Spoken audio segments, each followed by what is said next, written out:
Makanya setelah bersatu semua, barulah kita menatap masa depan, menjadikan negeri ini turun rahmat Allah Subhanahu wa ta'ala. Saya sebetulnya kemarin ini bukan ceramah, karena apalagi mau diceramahi. Ceramah tentang syariat Islam, Aceh sudah duluan punya dinas syariah. Bicara masalah zakat, Aceh sudah duluan, zakatnya terbanyak. Bicara masalah wilayah hisbah, polisi syariah, Aceh sudah duluan. Makanya saya niat dari rumah waktu berangkat bukan niat mengajar, tapi niat belajar. Bismillahirrahmanirrahim, la haula wala quwwata illa billah. Langkah kaki kanan. Siapa yang keluar rumah niatnya untuk belajar, maka dia akan dapat pahala jihad hatta yarji'a, sampai dia pulang ke rumah. Dari mulai kemarin sore jam 2 sampai tadi malam, sampai nanti sore saya pulang ke Kuala Namu, besok pagi naik pesawat pulang ke Pekanbaru, maka 2 hari 2 malam saya tetap dapat pahala jihad tak berhenti. Kalau mau lebih lama jangan pulang-pulang. Jadi kalau saya tak pulang, saya tak dipanggil Ustadz Somad lagi. Itu siapa? Ustadz Toib. Tak pulang-pulang. Mohon maaf Pak Toib, jangan tersinggung. Bapak Ibu yang dimuliakan Allah Subhanahu wa ta'ala, maka mengapa Aceh ini bisa menjadi negeri yang islami? Orang tidak terkejut. Saya sampai ke Darul Hadis Maroko, saya lihat perpustakaan, ada buku 2 jilid, tebalnya 2 kali Quran, tak menyamakan. Judulnya Rihlah Ibnu Battutah, Explorer Petualangan Ibnu Battutah. Ibnu Battutah dari Maroko naik perahu layar sampai ke Makkah. Di Makkah dia tawaf, sa'i dan umrah. Selesai tahallul dia lanjutkan ke India. Dari India dia bercerita, aku pun sampai ke sebuah negeri. Negeri itu bernama Sumatra. Sampai ke pucuk Sumatera di atas, aku masuk ke sebuah kerajaan. Sultannya memakai jubah, ahli fikihnya memakai jubah. Mereka menunggang gajah, disebutnya di situ. Sultan itu menunggang gajah dan naik kuda. Aku pun diberi jamuan makanan. Ibnu Battutah 7 abad yang lalu sudah sampai ke Aceh, bercerita tentang kerajaan Islam Aceh Samudra Pasai, kerajaan Islam tertua di Nusantara. Oleh sebab itu, kalau ada orang melihat Aceh negeri yang islami, dia tak terkejut. Ulama-ulama kalau dibuka silsilah nasabnya, itu sampai ke mana? Ke Aceh. Sumatera Barat ada tradisi yang besar, yaitu namanya Basapa. Basapa itu bersafar. Hari Rabu terakhir di bulan Safar, mereka pergi ke Ulakan dekat Pariaman, mengunjungi kubur wali Allah bernama Syekh Burhanuddin Ulakan. Syekh Burhanuddin, di mana dia belajar? Syekh Burhanuddin mengambil tarekat Sattariyah dari gurunya bernama Syekh Abdul Raub As-Singkili. Singkili artinya singkel dari Aceh. Orang yang pertama menerjemah Al-Quran. Al-Quran bahasa Arab, tak paham orang bahasa Arab. Diterjemah Terjuman Al-Mustafid fi Ma'anil Quranil Majid. Quran Arab yang pertama diterjemah ke bahasa Melayu. Penterjemahnya adalah Syekh Abdul Raub As-Singkili. Syekh Abdul Raub Singkel punya murid.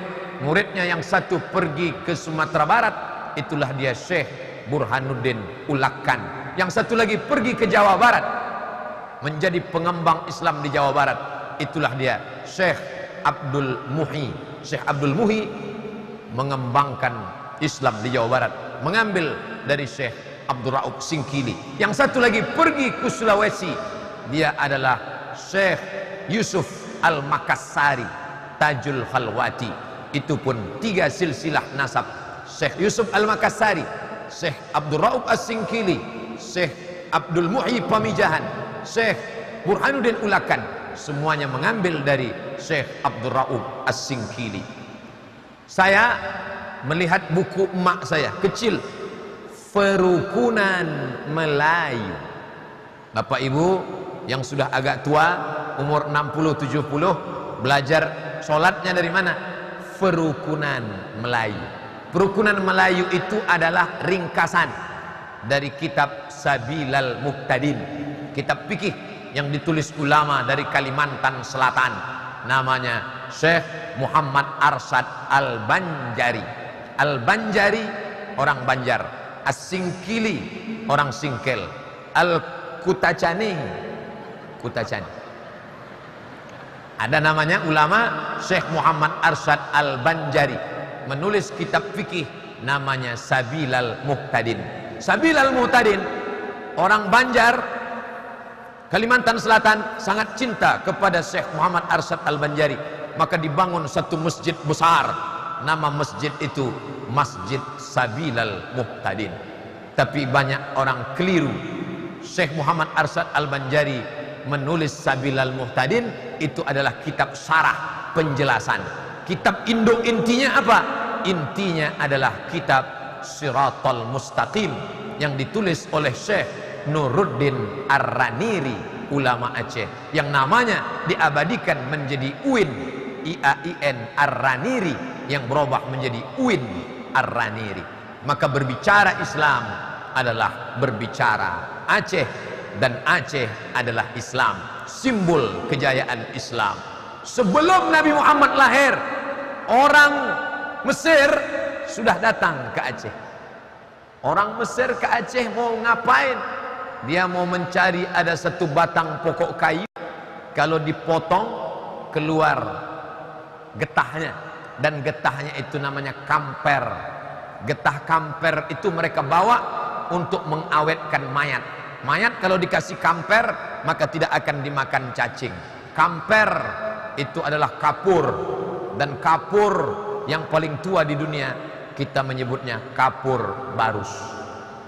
Barus di bawah kerajaan Aceh sebelum merdeka menjadi Republik Indonesia berdaulat 1945. Dulu itu Barus masuk kerajaan Aceh, maka kapur Barus orang dari Afrika Utara, Mesir, sudah kemari untuk mengambil kamper. Makanya kalau lemari kita banyak kecoa, banyak ulat, masukkan kapur Barus, insya Allah tak akan ada kecoa.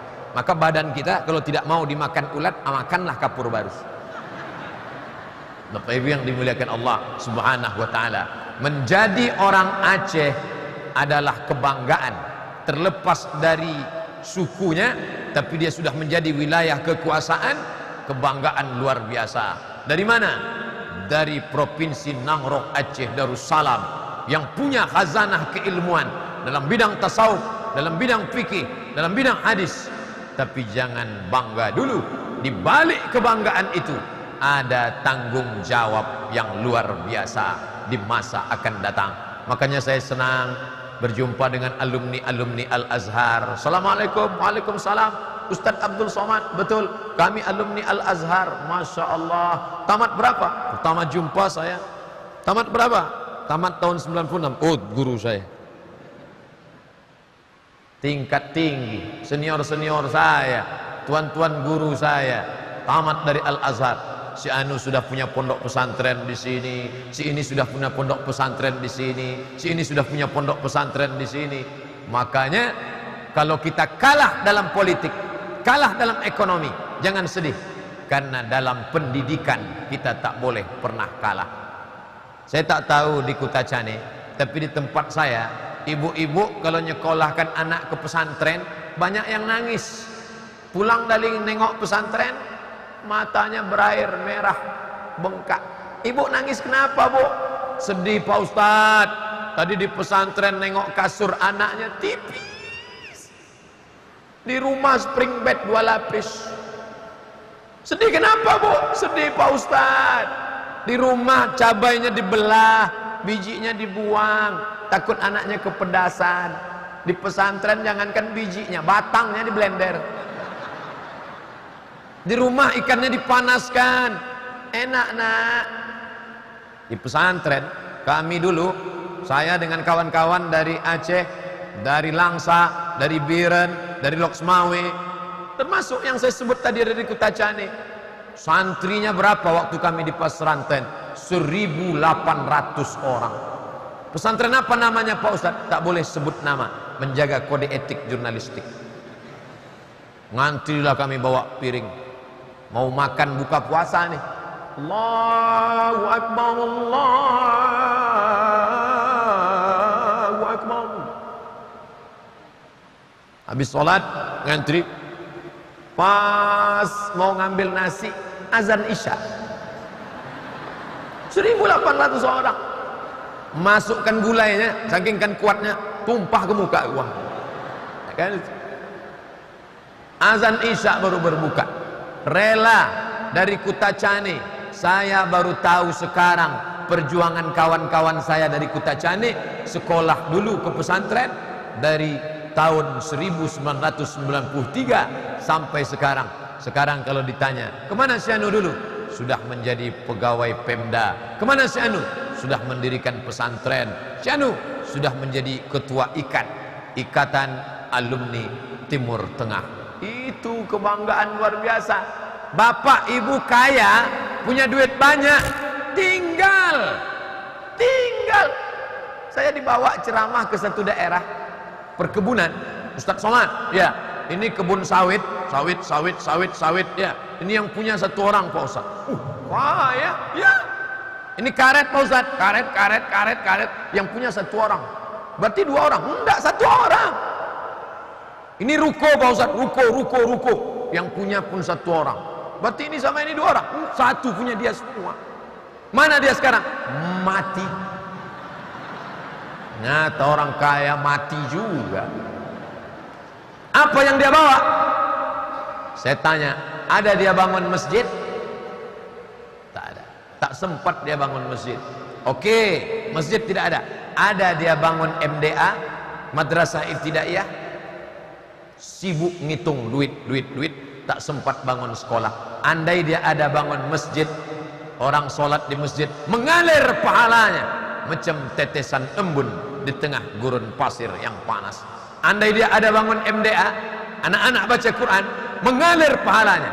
Sekolah tak ada, MDA tak ada. Lalu apa yang tinggal? Bini Pak Ustaz. Banyak. Salahkah? Tak salah.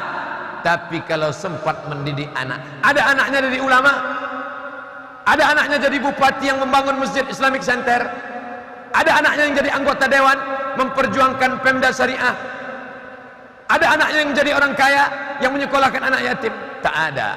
Lalu anaknya kemana? Anaknya tinggal 2 Pak Ustaz. Tadi katanya anaknya banyak, tapi perilakunya 2. Kalau tak jadi hantu, jadi setan. Akibat tidak sempat mendidik anak-anak. Maka kita bangga, ini masih ada anak yang lari-lari tuh, ada anak lompat-lompat tuh, ada anak tadi luar. Kalau ada anak di masjid lari-lari, lompat-lompat, menjerit-menjerit, ribut-ribut, nangis-nangis, berbahagialah. 20 tahun akan datang, Masjid At-Taqwa Kutacani masih tetap akan ramai dengan halal bihalal. Amin.